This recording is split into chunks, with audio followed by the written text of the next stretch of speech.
I'm Jagat Narula. I'm here in the CVN studios today, and we would be discussing one of the papers which is coming out in this issue of JACC Imaging.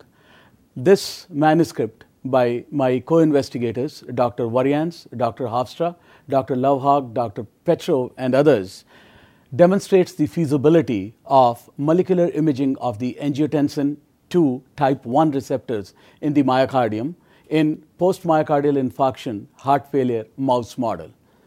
The manuscript uses angiotensin receptor blocker, which is radio-labeled. So it is losartan, radio-labeled with technetium 99M, which has been used for the feasibility study.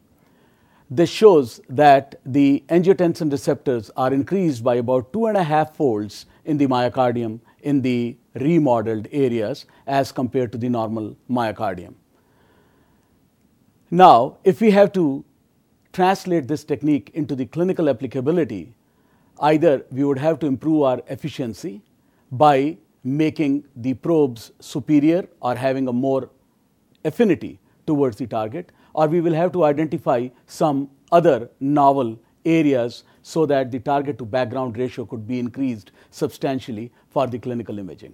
However, this study has shown conclusively that the upregulation of the angiotensin receptor occurs on the collagen-producing myofibroblasts, and for the first time demonstrates the feasibility of tracking myofibroblasts in the myocardium.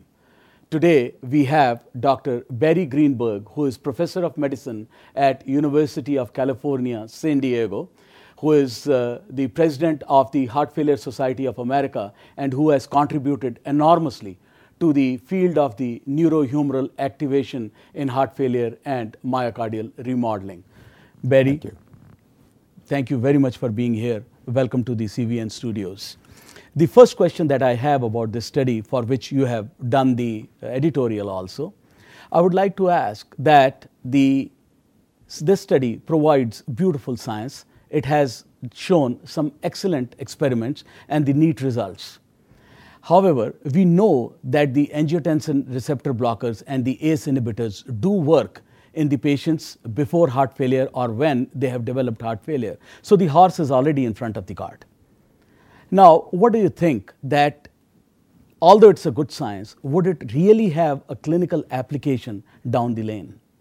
Before I get to the clinical application, I really want to reinforce what you said about the science, because what the investigators did here was to nail down something which had been seen ex vivo and demonstrated in vivo, and I think that's a major step forward. And also the ability to optimize or to image in an organism in the myocardium is really, to my mind, a tour de force and a major step forward. There are some clinical implications of this, since the AT1 receptor is the major receptor of angiotensin II. If, for instance, you were targeting it with an angiotensin receptor blocker, you might get some idea about how effective your therapy was by doing this kind of imaging. Well, there are so many alternatives, like the morphological alternatives. For example, looking at the left ventricular dimensions, and we do know that when there is a serial follow-up and there is an increase in the left ventricular dimensions, that may predict the likelihood of heart failure. Do you think that there would be any superiority of the molecular imaging or functional imaging, as has been shown in this manuscript? Well, I think that down the road there likely will be, in large part because this is taking us from the macroscopic down to the cellular and molecular levels of what's going on. It's much closer to the process as it develops. And I think as you begin to go to that level, you're going to be able to, number one, understand much more about the process and find novel avenues for therapeutic approaches. And then, is there any possibility, I mean, you have done tremendous work in this particular area, is there any other possibility, or can you think of other cascades which you would like to be targeted better than looking at the angiotensin receptors, or for that matter, looking at the upregulation of ACE in the myocytes? Oh, you're really reading my mind here, Jagat. The renin-angiotensin system, as we now know it, is vastly more complicated than we had imagined. And we've just discovered over the past not even decade now a new alternative pathway of the renin-angiotensin system that involves a homolog of ACE called ACE2, which ultimately generates a breakdown product of angiotensin 2 called angiotensin 1,7, which is biologically active. It in turn interacts with its own distinct class of receptors and mediate what looks like to be anti-growth effects within the myocardium, particularly through those cardiac fibroblasts.